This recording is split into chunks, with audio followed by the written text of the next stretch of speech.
What's up, Inquirers? In this video, we cover the final closing statements of the preliminary hearing involving the Ahmaud Arbery case. If you haven't already, subscribe to this channel. You are watching Inspiring Inquiry.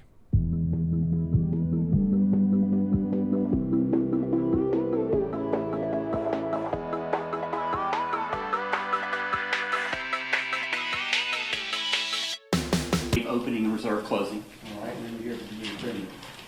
Yes, Your Honor. It briefly appears that the history of issues in the neighborhood is what caused Travis McMichael to seek to stop and talk with Mr. Arbery. That escalated with Mr. Arbery running at him in an aggressive way that caused Travis McMichael to fear for his safety. Mr. Travis McMichael used self-defense when he was attacked by Mr. Arbery. Therefore, I ask that you not bind over the warrants on aggravated assault and felony murder. Thank you, Judge. So those are his arguments in his closing statement, which seem absolutely ridiculous to me.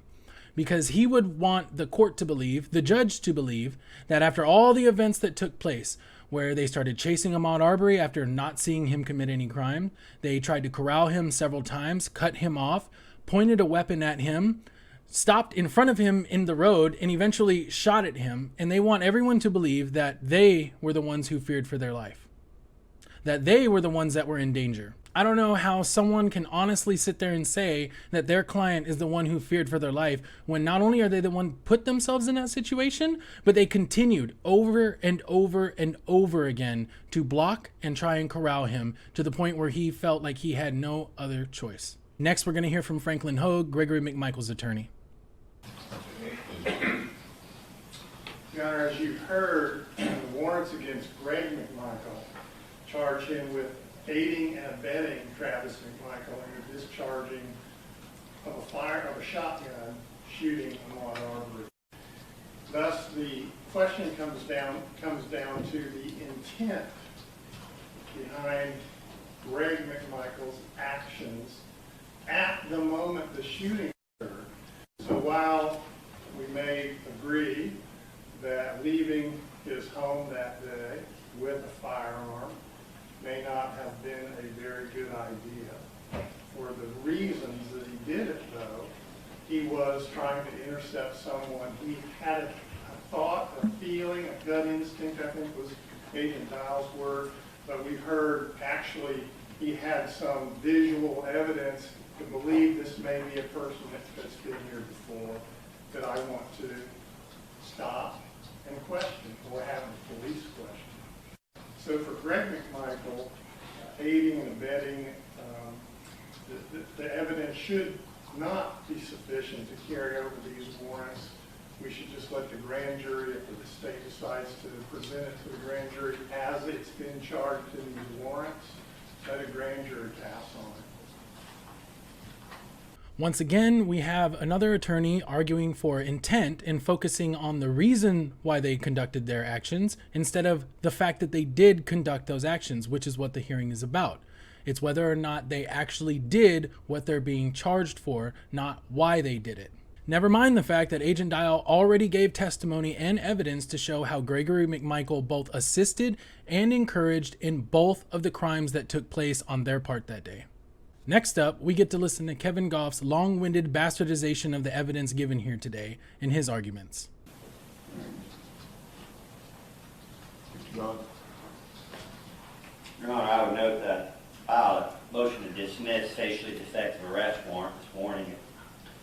It was 8:58. I tried to bring the motion to the court's attention, but in the events of the day, we didn't have an opportunity to address that. Normally we would address that motion before embarking on a 7-hour hearing, but we are where we are, Your Honor. The same legal arguments that were made this morning remain true. Mr. Bryant wasn't there at the English residence. Whatever was going on before, he doesn't know. Whatever was going on with the McMichaels in Ahmaud Arbery, he's minding his own business on the front porch when a gentleman he doesn't know goes by, followed by a truck that he does. And he does, with all due respect, what any patriotic American citizen would have done under the same circumstances. The question here is a legal one, not so much an actual one. which is why the decision before you is at once difficult but also easy. I'm not naive enough to think that you're on the hot seat in this case. The eyes of the entire nation, a weary nation, are on you this afternoon. And accomplish in your career, the decision you make today may be the one that you remember for. Whether that's right or wrong or fair, I don't know. But the legal question, as far as Mr. Bryan is concerned, is very simple. Mr. Bryan cannot commit the offense of criminal attempt to commit false imprisonment in this case. It is legally impossible. On his own, using the motor vehicle that he had as described, it is impossible for him to commit the offense of false imprisonment. Nor has the state contended that he did that in any other way other than in conjunction with the McMichaels. The problem is that criminal attempt to commit false imprisonment is a specific intent crime. This is Hornbook law. The state has to prove,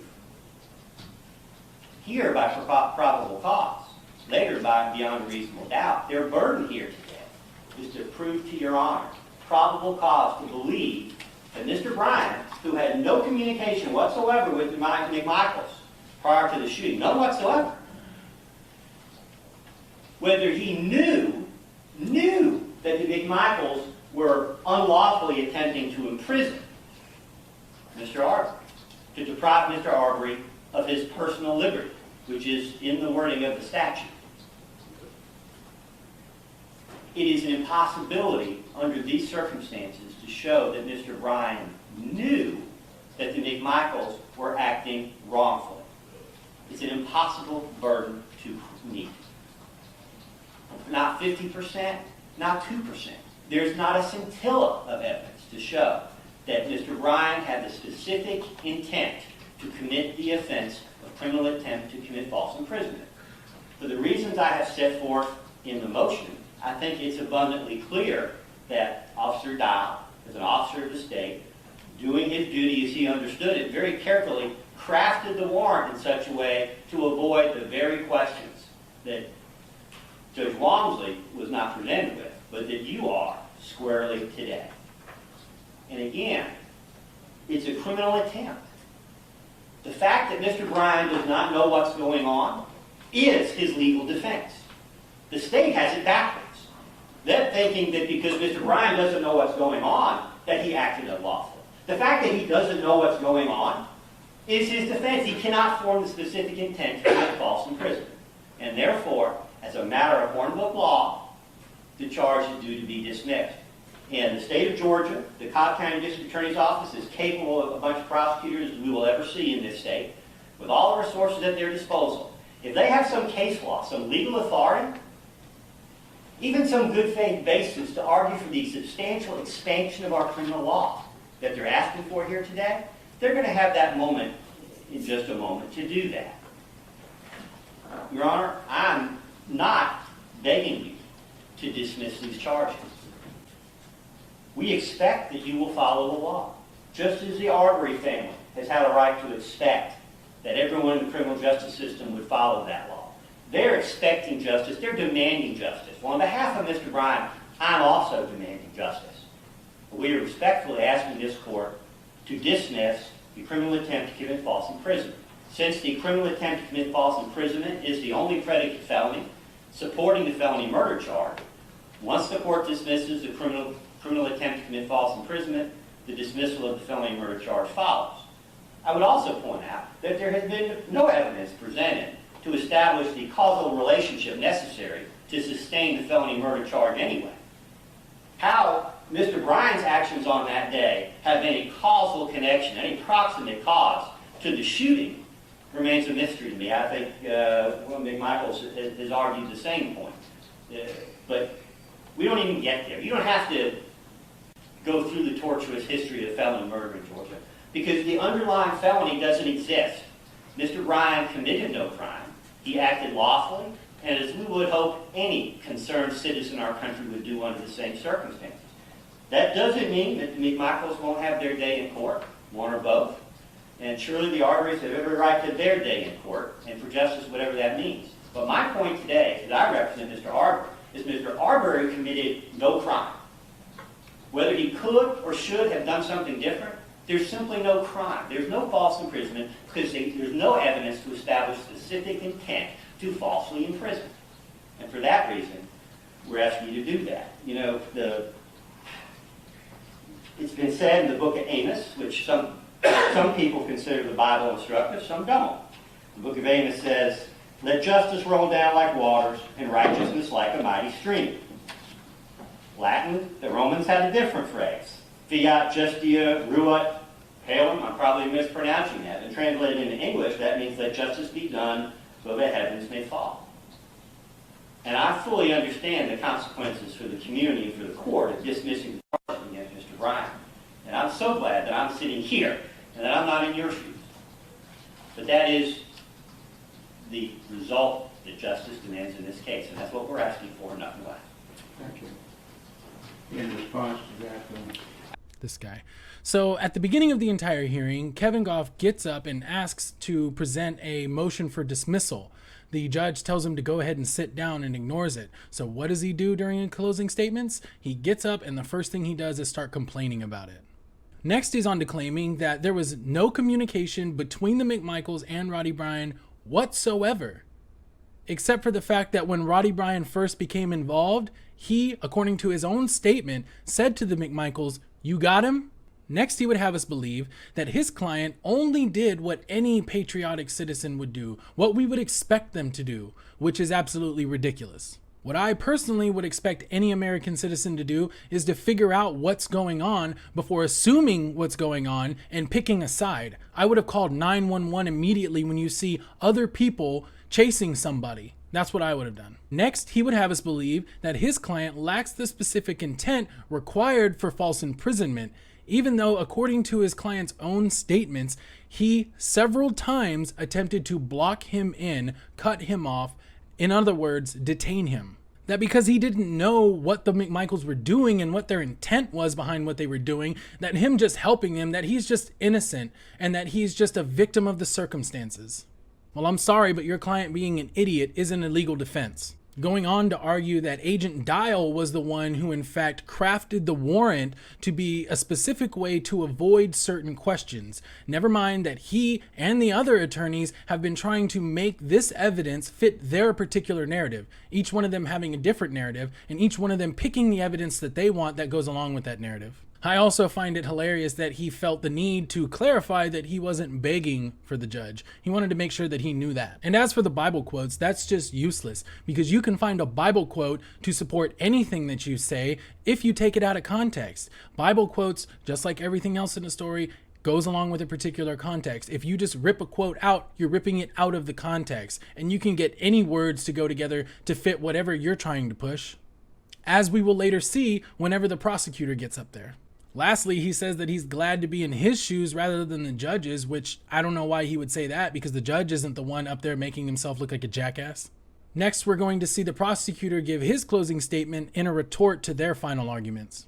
I do, Your Honor.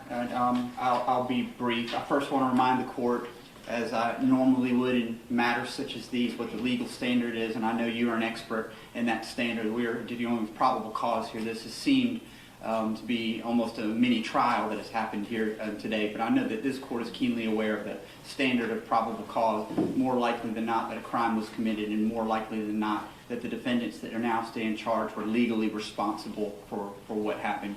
And you've heard abundant evidence to show that the state has met that standard.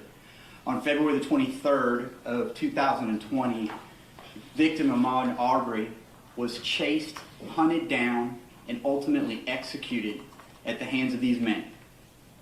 He was on a run on a public roadway in a public subdivision. He was defenseless and he was unarmed. Arbery, the evidence has shown, was shot down, unarmed in broad daylight in this quiet neighborhood. And literally the video shows that the blood of that man is on two of these defendants' hands. So we'll look to the defendants' arguments that they've made here and take them one by one. Understand that Travis McMichael is claiming that this is going to be a case of self-defense. I will remind the court that that is an affirmative defense that can be raised at trial. I would suggest to the court that the defense of self-defense really has very little bearing on the probable cause standard that's now before the court.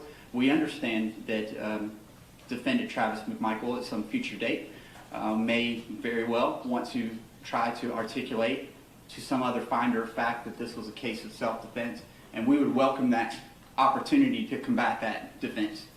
But I would remind the court that this is a case of involving probable cause at this point, and this is not a situation where justification warrants the dismissal of any warrants in this case. The fact of the matter is that there's no evidence that these defendants saw a burglary, saw any crime, had any subjective belief or even a hunch by these civilians that would authorize their choices that they made to chase after and ultimately gun down this unarmed victim in the middle of the street. As for Greg McMichael, we'll understand clearly that the argument here is that he is not a party to the crime. And I'll remind the court the legal standard that applies to all of the defendants in this case, not just to him. A person is a party to the crime if he directly commits the crime, such as Travis McMichael, intentionally helps in the commission of the crime, intentionally encourage another to commit the crime. And you have all of those elements here, particularly as it pertains to what Greg McMichael did. That's from pattern jury charge 14210. I will also remind the court that as it pertains to the McMichaels in particular, conspiracy culpability shows that any agreement between two people to do an unlawful act, such as illegal detaining a man who's on a run in their neighborhood, when you have that express or implied agreement and they associate themselves in that unlawful enterprise under conspiracy culpability, the act of one is considered to be an act of all. And I think that that's a succinct explanation for why Mr. McMichael is properly charged as a party to the crime and the two arrest warrants for him, including felony murder and aggravated assault.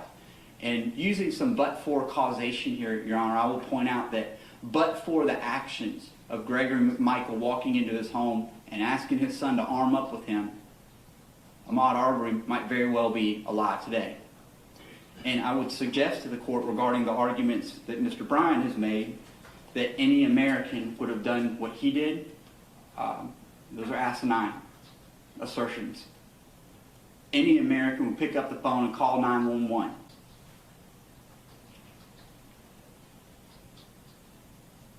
We heard a biblical quote just a minute ago. I got one. How about love thy neighbor? As to the impossibility defense and the challenge to look at the law regarding what it means to be falsely imprisoning somebody, we'll meet that challenge by citing the black letter law of the code section, Official Code of Georgia 16-5-41, where a person arrests, confines, detains without legal authority. The completed crime of false imprisonment has occurred. You, at a minimum, have heard an attempt by Mr. Bryan to attempt to do those things, and I would suggest to the court, you have a completed crime here. Mission accomplished. Based on the actions of Mr. Bryan, mission accomplished. I believe that you could bind this case over not for attempted false imprisonment. You could probably bind it over for false imprisonment based on the evidence presented before this court that these men engaged in using their trucks to corral an unarmed civilian running through a neighborhood for no good reason at all.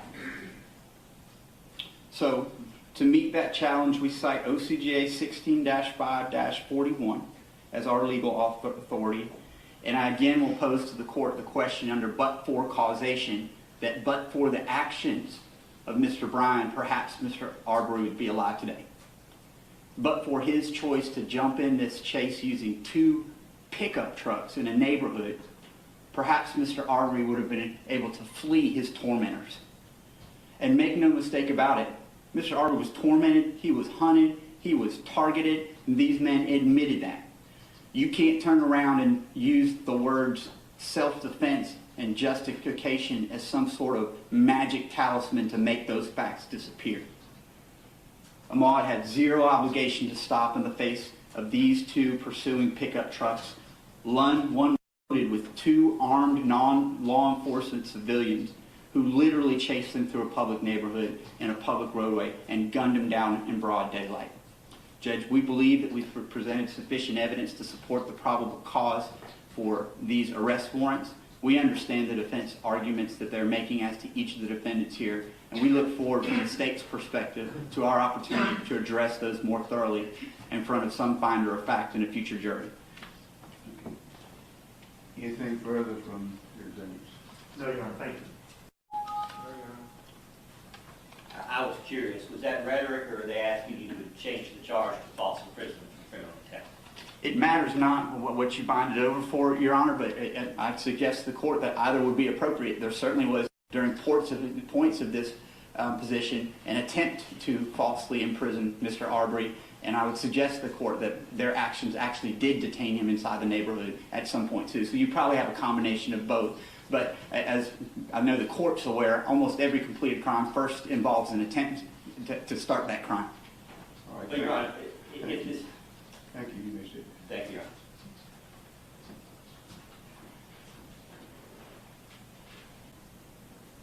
The case of the state of Georgia versus Travis James McMichael will be bound over to Superior Court of Glenn County, Georgia. The case of state of Georgia versus Gregory John McMichael will be bound over to Superior Court of Glenn County, Georgia. This case of state of Georgia versus William Roderick Brown will be bound over to the Glenn County Superior Court. All of these are bound over on all charges set forth. Now, I don't have much to say or comment on the prosecutor's final arguments. I think he did a great job of going point by point and illustrating how he does see that they have met the burden of proof required for probable cause on the issuance of the warrants. He refuted each argument based on its relevance in the preliminary hearing here and welcomed those arguments as soon as they go to court. One thing I will comment on is that if Kevin Goff didn't do a good enough job earlier in the preliminary hearing of making himself look like an idiot, he sure as hell did whenever he upped his client's charge from attempted false imprisonment to a completed crime of false imprisonment. And we will be covering the rest of this case whenever it goes to court. As always, I appreciate you guys watching my video. Like it if you haven't already. Share this video if you want other people to see it. Make sure to subscribe for all my future content. And comment on this video, whether it has to do with the court case or any of the other things that I've covered, or this video in general. I appreciate and welcome all comments.